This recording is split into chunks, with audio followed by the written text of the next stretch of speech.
야담동이에 오신 걸 환영합니다. 항상 건강하시고 좋은 일만 가득하세요. 저 동이 오늘도 재미있는 이야기 시작할게요. 구독과 좋아요는 야담동이에게 큰 힘이 됩니다. 옛날 옛적 조선 인조 연간 한양 서촌 골목 끝자락에 윤이라는 성을 가진 선비가 살았습니다. 그는 몰락한 양반가의 삼남으로 태어나 과거를 보기 위해 밤낮으로 글을 읽는 청년이었지요. 그의 곁에는 정씨라는 아내가 있었습니다. 두 사람의 살림은 보잘것없었습니다. 기와 한 장 제대로 올라가지 않은 초가에서 쌀독은 늘 비어 있었고 겨울이면 문풍지 사이로 매서운 바람이 칼날처럼 파고들었지요. 정씨 부인은 한 번도 불평하지 않았습니다. 새벽같이 일어나 물을 길어 나르고 이웃집 바느질을 해주며 품삯을 받아왔지요. 손끝은 바늘에 찔려 상처투성이었고 얼굴에는 피곤함이 깊이 배어 있었습니다. 서방님, 오늘은 장에서 쌀 한 되를 얻어왔습니다. 죽이라도 쑤어 드릴 수 있겠습니다. 정씨 부인이 환하게 웃으며 말하면 윤선비는 부끄러운 듯 고개를 숙이곤 했지요. 부인, 미안하오. 이 못난 사람 때문에 당신이 이리 고생하는구려. 서방님께서 언젠가 급제하시면 그때는 우리도 떳떳이 살 수 있을 것입니다. 정씨 부인은 밤마다 호롱불을 밝히고 남편 곁을 지켰습니다. 그렇게 3년, 5년의 세월이 흘러갔지요. 그러던 어느 봄날 마을에 이상한 소문이 돌기 시작했습니다. 윤선비가 글재주가 뛰어나 이번 과거에 반드시 급제할 것이라는 소문이었지요. 소문을 들은 동네 부자들이 하나둘 찾아와 돈을 빌려주겠다 했고 권세 있는 양반들도 윤선비에게 관심을 보이기 시작했습니다. 하루아침에 초라한 초가집 앞이 북적거리기 시작한 것이었지요. 정씨 부인은 기쁘면서도 마음 한편이 불안했습니다. 무언가 큰 변화가 다가오고 있다는 느낌이 들었기 때문이었지요. 그해 가을, 마침내 기쁜 소식이 날아들었습니다. 윤선비가 과거에 장원 급제한 것이었지요. 한양 장안에 그의 이름이 방에 붙자 초라한 초가집은 하루아침에 축하 인파로 넘쳐났습니다. 축하드립니다, 윤대감. 이제 벼슬길이 훤하게 열렸습니다. 사람들은 이제 그를 윤대감이라 불렀습니다. 정씨 부인은 기쁨에 겨워 눈물을 흘렸지요. 그동안의 고생이 헛되지 않았다는 안도감에 그녀는 사랑채 마루에 앉아 하염없이 울었습니다. 이제 우리도 사람답게 살 수 있겠구나. 그러나 정씨 부인은 알지 못했습니다. 남편의 마음속에서 무언가가 조금씩 변하기 시작했다는 것을 말이지요. 윤대감은 화려한 축하연에서 고관대작들과 어울리며 자신의 초라한 아내가 점점 부끄럽게 느껴지기 시작했습니다. 저 양반의 부인은 글도 모르고 예절도 모른다던데. 귓전에 들리는 수군거림이 윤대감의 마음에 가시처럼 박히기 시작했지요. 육조의 난관이 된 윤대감은 날마다 바빠졌습니다. 조정에 나가고 동료들과 모임을 가지며 밤늦게야 집으로 돌아왔지요. 정씨 부인은 여전히 남편을 정성껏 맞이했습니다. 따뜻한 물을 데워 세수를 대령하고 좋아하는 음식을 차려냈지요. 그러나 윤대감의 반응은 예전 같지 않았습니다. 이 음식은 너무 소박하오. 이제 우리 집안 채통도 생각해야 하지 않겠소. 제가 내일은 더 신경 써서 준비하겠습니다. 그리고 부인, 손님 접대할 때는 좀 더 조심스럽게 행동하시오. 오늘 동료들 앞에서 부인이 실수한 것 보았소? 정씨 부인의 가슴이 철렁 내려앉았습니다. 처음으로 남편에게서 차가운 기운이 느껴졌기 때문이었지요. 윤대감의 벼슬은 점점 높아져 참판의 자리에까지 올랐습니다. 초가집은 큰 기와집으로 바뀌었고 종들이 20명도 넘게 늘어났지요. 그러던 어느 날 윤대감은 동료들의 권유로 한양에서 가장 이름난 기방을 찾았습니다. 그곳에서 소란이라는 기녀를 만났지요. 23세 소란은 꽃처럼 아름다웠습니다. 비파를 타며 노래하는 모습은 한 폭의 그림 같았고 시를 읊는 목소리는 구슬이 구르는 듯했지요. 대감께서는 참으로 훌륭하신 분이십니다. 소란의 마음이 온통 흔들렸사옵니다. 소란의 교태 어린 목소리에 윤대감의 마음은 깊이 빠져들었습니다. 비파 소리에 취하고 아름다운 미소에 넋을 잃었지요. 그날 이후 윤대감은 밤마다 기방을 찾았습니다. 집에는 정씨 부인이 기다리고 있었지만 그는 돌아갈 생각을 하지 않았지요. 소란의 곁에 있으면 자신이 마치 젊은 선비로 돌아간 듯한 기분이 들었습니다. 석 달이 지나자 윤대감은 급기야 소란을 첩으로 들이기로 결심했습니다. 주변에서는 모두 말렸지요. 대감, 정씨 부인께서 20년을 고생하며 대감을 내조했는데 어찌 첩을 들이려 하시는 것이옵니까? 조용히 하게. 이제 우리 집안도 채통이 있는데 첩 하나 드리는 것이 무슨 문제인가? 윤대감은 귀를 막았습니다. 오직 소란만이 보였고 그녀와 함께 있는 시간만이 즐거웠지요. 드디어 소란이 사랑채로 들어오는 날, 온 집안이 술렁거렸습니다. 화려한 가마를 타고 들어온 소란은 비단옷을 입고 화장을 곱게 하고 있었지요. 안채의 정씨 부인은 창문 틈으로 그 모습을 지켜보았습니다. 젊고 아름다운 여인이 웃으며 사랑채로 들어가는 것을 보며 그녀의 가슴은 천 갈래로 찢어지는 듯했지요. 이제 나는 버림받은 것인가. 정씨 부인은 조용히 눈물을 흘렸습니다. 그러나 아무에게도 하소연하지 않았지요. 다만 홀로 방에 앉아 지난 20년의 세월을 되새길 뿐이었습니다. 그날 밤 윤대감은 소란의 방에서 밤을 보냈습니다. 안채에서는 호롱불만이 쓸쓸히 타오르고 있었지요. 소란이 들어온 뒤로 윤대감은 안채의 발길을 끊었습니다. 한 달에 한두 번 정씨 부인의 안부를 묻는 것이 전부였지요. 정씨 부인은 날로 수척해졌습니다. 밥맛도 없고 잠도 제대로 오지 않았지요. 그러나 그녀는 꾹 참았습니다. 여전히 아침이면 대감의 옷을 정성껏 챙기고 식사 시간이면 음식을 정갈하게 차려보냈지요. 마님, 괜찮으십니까? 얼굴이 많이 야위셨습니다. 늙은 몸종이 걱정스럽게 물었지만 정씨 부인은 고개를 저었습니다. 괜찮다. 대감께서 행복하시다면 그것으로 족하니라. 한편 사랑채에서는 날마다 잔치가 벌어졌습니다. 소란이 비파를 타고 윤대감의 친구들이 모여 술을 마시며 떠들었지요. 그 소리가 안채까지 들려왔지만 정씨 부인은 입술을 깨물며 참았습니다. 집안 사람들은 모두 안타까워했습니다. 20년을 헌신한 정씨 부인을 이렇게 대하는 것이 옳지 않다고 생각했지요. 그러나 주인의 뜻을 거스를 수는 없었습니다. 어느 날 저녁 윤대감은 사랑채에서 동료들과 술자리를 가졌습니다. 소란이 옆에서 술을 따르며 교태를 부렸지요.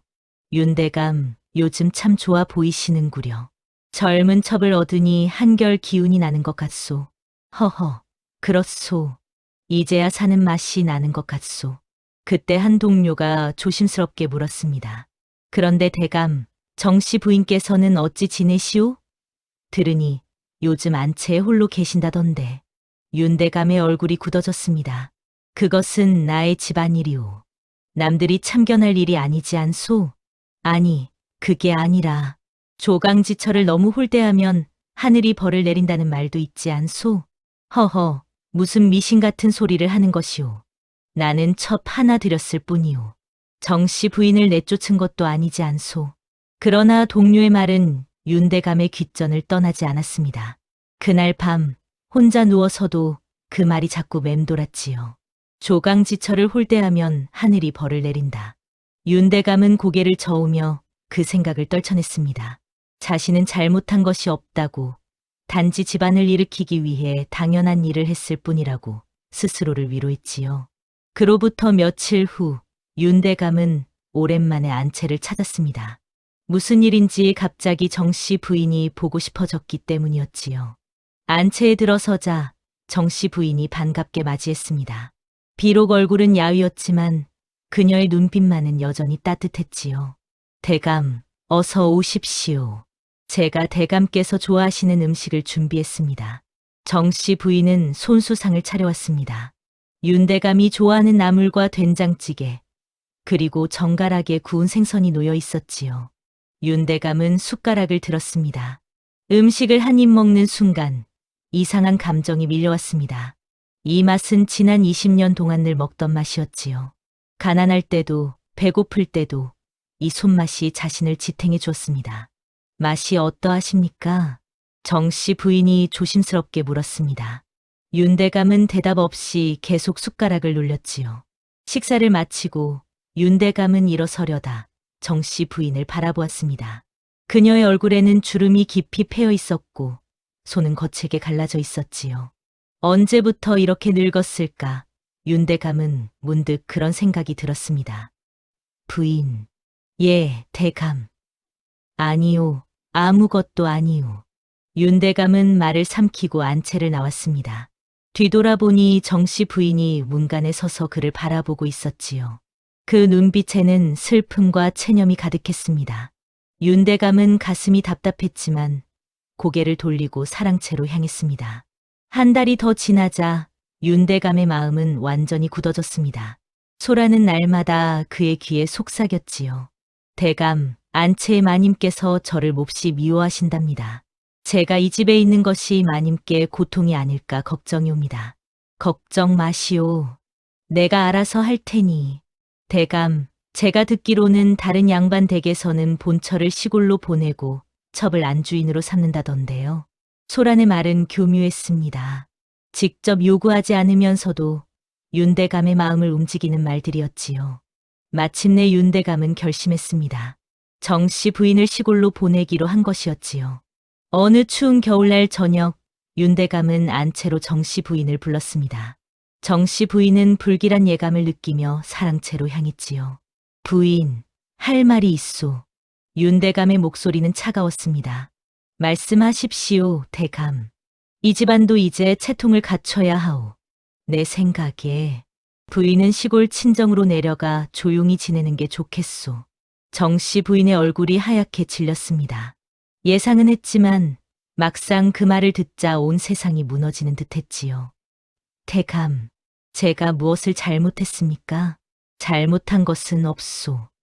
다만 이제 우리 집안의 위상이 높아졌는데 부인은 그에 맞지 않소. 저를 버리시려는 것입니까? 버리는 것이 아니오. 다만 떨어져 사는 것이오. 생활비는 넉넉히 보내줄 테니 걱정 마시오. 정씨 부인은 한참을 말없이 서 있었습니다. 눈물이 흐르는 것도 모른 채 그녀는 윤대감을 바라보았지요. 사흘 후 정씨 부인은 보따리 하나만 들고 집을 떠났습니다. 20년을 살던 집을 그렇게 떠나는 것이었지요. 대문을 나서는 그녀의 뒷모습을 본 늙은 종은 눈물을 흘렸습니다. 마님, 마님. 종들이 울며 전송했지만 정씨 부인은 뒤돌아보지 않았습니다. 한 번이라도 돌아보면 주저앉아 일어서지 못할 것 같았기 때문이었지요. 윤대감은 사랑채 창문 뒤에서 그 모습을 지켜보았습니다. 가슴 한편이 시렸지만 그는 고개를 돌렸지요. 이것이 옳은 일이다. 집안을 위한 일이다. 스스로를 다독이며 윤대감은 소란의 방으로 향했습니다. 정씨 부인은 한양을 떠나 12박 산골 마을로 향했습니다. 친척 하나 없는 낯선 곳이었지만 그곳에서 홀로 살기로 한 것이었지요. 작은 초가 한 채를 얻어 정씨 부인은 조용히 살기 시작했습니다. 아침이면 물을 길어 나르고 낮에는 밭일을 하며 밤이면 홀로 등불을 켜고 앉아 있었지요. 마을 사람들은 수군거렸습니다. 저 부인은 대체 무슨 사연이 있길래 혼자 저렇게 사는 걸까? 들으니 양반댁 본처였는데 남편이 첩을 들이는 바람에 쫓겨났다던데. 아이고, 조강지처를 버리다니. 그 남편한테 큰 화가 미칠 게야. 정씨 부인은 아무 말 없이 살아갔습니다. 다만 밤마다 윤대감을 떠올리며 조용히 눈물을 흘렸지요. 정씨 부인이 떠난 지 보름쯤 지났을 때 윤대감의 집안에 이상한 일이 벌어지기 시작했습니다. 먼저 소란이 갑자기 쓰러진 것이었지요. 전날까지만 해도 멀쩡하던 소란이 새벽녘에 비명을 지르며 온몸을 부르르 떨었습니다. 대감, 무서워요. 누가 저를 끌고 가려 해요. 윤대감은 급히 한양에 이름난 의원들을 불렀습니다. 그러나 어느 의원도 병의 원인을 알아내지 못했지요. 이상합니다. 맥을 짚어봐도 이상이 없는데 환자는 계속 고통을 호소하고 있습니다. 귀신이 씌운 것이 아닌가 싶습니다. 의원들의 말에 윤대감은 소스라쳤습니다. 귀신, 말도 안 되는 소리였지요. 소라는 날이 갈수록 야위어 갔습니다. 밤마다 헛소리를 짓거리며 무언가를 보는 듯 허공을 향해 소리를 질렀지요. 가지마, 나를 데려가지마. 윤대감은 밤새 소란의 곁을 지켰습니다. 그러나 소란의 상태는 나아지지 않았지요. 오히려 날이 갈수록 더 심해졌습니다. 집안 사람들은 수군거렸습니다. 이건 조강지처를 내친 벌이 아니고 무엇이겠는가. 하늘이 벌을 내리신 게야. 윤대감은 그 말을 들으며 불안해졌습니다. 설마 정말 하늘의 벌이란 말인가? 한 달이 지나자 더 큰 재앙이 닥쳤습니다. 윤대감의 외아들이 말에서 떨어져 목숨을 잃은 것이었지요. 25의 청년으로 장차 가문을 이을 귀한 아들이었습니다. 평소 말을 잘 타던 그가 갑자기 낙마하여 그 자리에서 숨을 거둔 것이었지요. 아들, 내 아들. 윤대감은 통곡하며 아들의 시신을 끌어안았습니다. 세상이 무너지는 듯했지요. 장례를 치르는 동안 집안 곳곳에서 이상한 일이 계속 벌어졌습니다. 밤마다 대문이 저절로 열리고 마당의 나무들이 바람도 없는데 흔들렸지요. 그리고 어느 날 밤 곳간에서 불이 났습니다. 원인을 알 수 없는 불이었지요. 삽시간에 번진 불은 곳간의 모든 곡식과 재물을 태워버렸습니다. 이틀날 밤에는 윤대감이 아끼던 서재에 불이 붙었습니다. 귀한 책들과 문서들이 모두 잿더미가 되고 말았지요. 이게 대체 어찌 된 일이냐? 누가 불을 지른 것이냐? 윤대감은 종들을 다그쳤지만 아무도 범인을 찾지 못했습니다. 불은 저절로 일어난 것처럼 보였지요. 한양 안팎에 소문이 퍼졌습니다. 윤대감 댁에 화가 끊이질 않는다더구만. 조강지처를 벌인 죄가 하늘에 닿은 것이지. 재앙은 거기서 끝나지 않았습니다. 윤대감의 벼슬살이도 어그러지기 시작했지요. 조정에서 윤대감이 작성한 문서에서 중대한 실수가 발견되었습니다. 평소 꼼꼼하던 윤대감이 저지를 리 없는 실수였지만 어쨌든 그의 책임이었지요. 윤대감, 이번 일은 심상치 않소. 파직될 수도 있소. 동료들의 말에 윤대감은 두려움에 떨었습니다. 벼슬을 잃으면 모든 것이 끝나는 것이었지요. 다행히 파직은 면했지만 벼슬이 2단계나 강등되었습니다. 참판에서 난관으로 떨어진 것이었지요. 한양의 사람들은 수군거렸습니다. 윤대감의 기세가 꺾였구만. 집안에 불길한 일이 계속되더니 결국 벼슬까지 잃게 생겼어. 집으로 돌아온 윤대감은 술을 마시며 한탄했습니다. 소라는 여전히 병석에 누워 있었고 아들은 이미 세상을 떠났으며 재산은 불에 타버렸지요. 그날 밤 윤대감은 악몽을 꾸었습니다. 정씨 부인이 하얀 옷을 입고 나타나 그를 바라보는 꿈이었지요. 그녀의 눈에는 원망도 노여움도 없었습니다. 다만 깊은 슬픔만이 고여 있었지요. 부인, 부인. 윤대감은 비명을 지르며 잠에서 깼습니다. 온몸이 식은땀으로 젖어 있었지요. 그는 떨리는 손으로 물을 마시며 문득 깨달았습니다. 이 모든 것이 내 탓인가? 다음 날 윤대감은 무당을 불렀습니다. 집안의 재앙을 풀어달라고 간청한 것이었지요. 대감 댁에는 깊은 한이 서려 있습니다. 억울하게 버림받은 이의 한이 집안을 짓누르고 있사옵니다. 무당의 말에 윤대감은 움찔했습니다. 정씨 부인을 떠올리지 않을 수 없었지요. 그럼 어찌해야 하오? 굿을 올려 한을 풀어야 합니다. 그러나 근본적으로는 대감께서 지은 죄를 갚아야 하옵니다. 무당은 거금을 받고 굿을 올렸습니다. 밤새도록 북을 두드리고 춤을 추었지요. 윤대감은 그 모습을 지켜보며 희망을 품었습니다. 이제 모든 것이 나아질 것이다. 그러나 굿이 끝난 뒤에도 아무것도 변하지 않았습니다. 소라는 여전히 알아누워 있었고 집안의 불길한 기운은 사라지지 않았지요. 윤대감은 절망했습니다. 무엇을 해도 소용없었습니다. 하늘이 그를 용서하지 않는 것 같았지요. 한 달이 더 지난 어느 날 밤, 윤대감은 또다시 꿈을 꾸었습니다.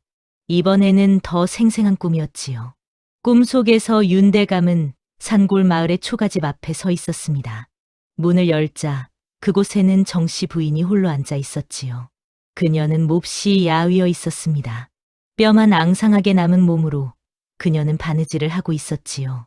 그 모습이 너무나 애처로워 윤대감은 가슴이 찢어지는 듯했습니다. 부인.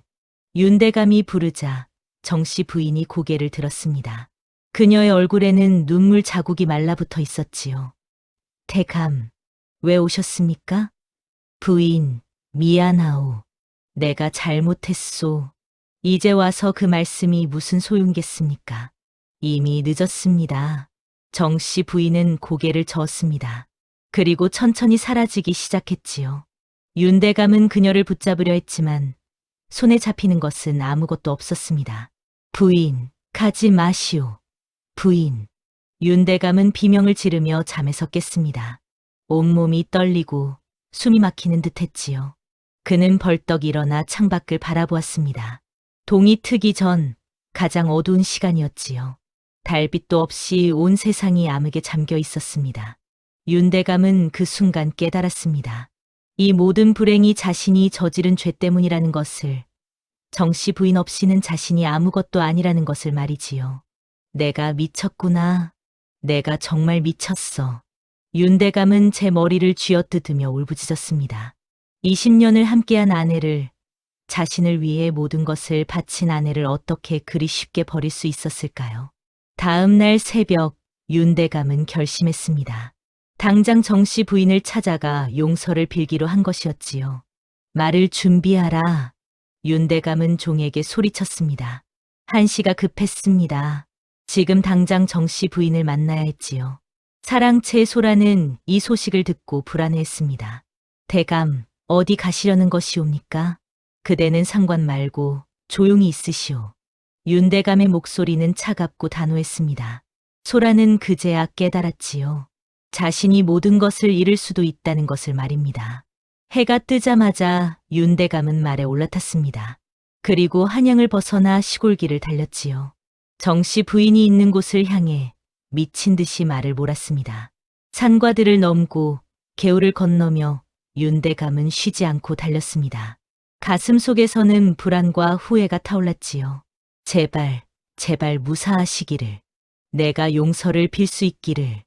윤대감의 눈에서는 눈물이 흘러내렸습니다. 말 위에서 바람을 가르며 그는 처음으로 자신의 죄를 온전히 깨달았지요. 사흘을 달려 도착한 산골 마을. 윤대감은 헐떡이며 말에서 내렸습니다. 마을 사람에게 정씨 부인의 집을 물어 작은 초가집을 찾았지요.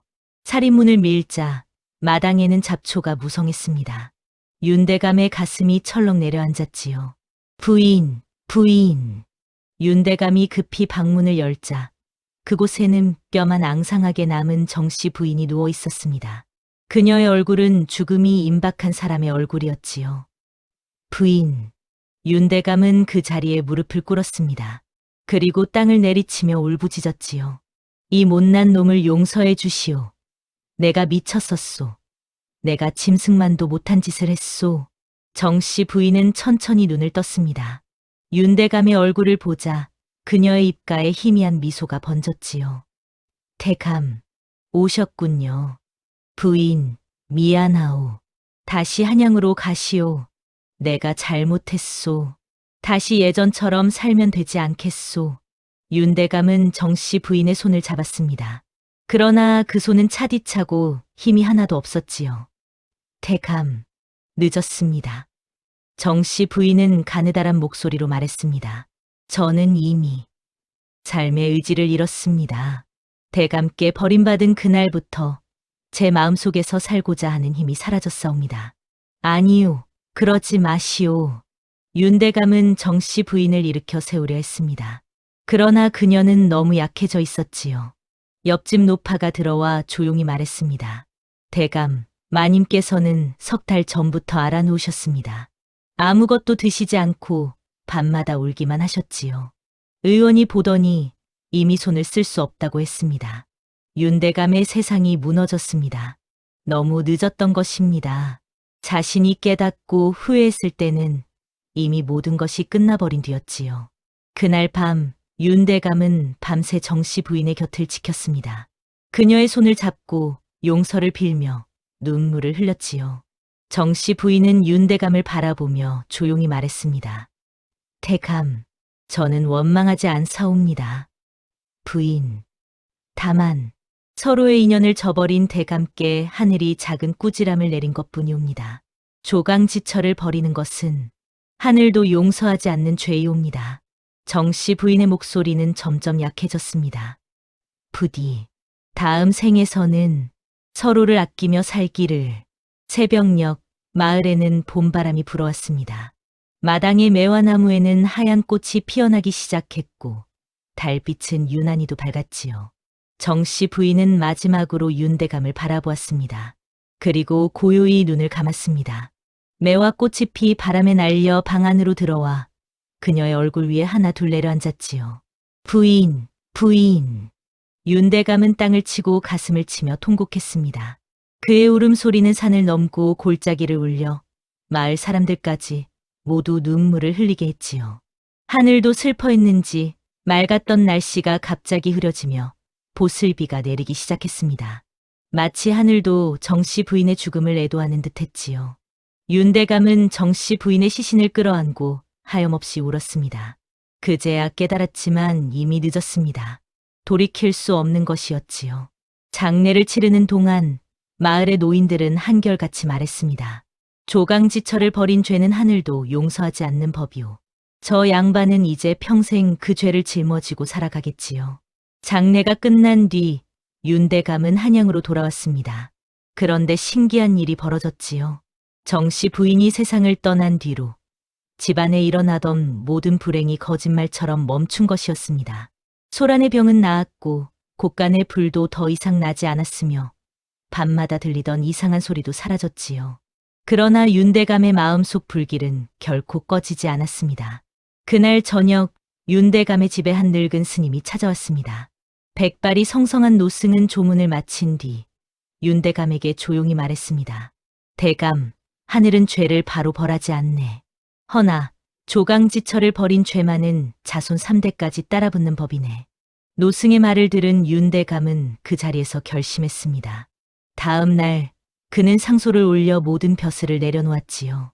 윤대감은 산중으로 들어가 작은 암자를 짓고 살기 시작했습니다. 매일 새벽 정씨 부인의 위패 앞에 절을 올렸고 날마다 경을 읽으며 참회했지요. 해마다 봄이 오면 윤대감은 먼 길을 걸어 정씨 부인의 산소를 찾았습니다.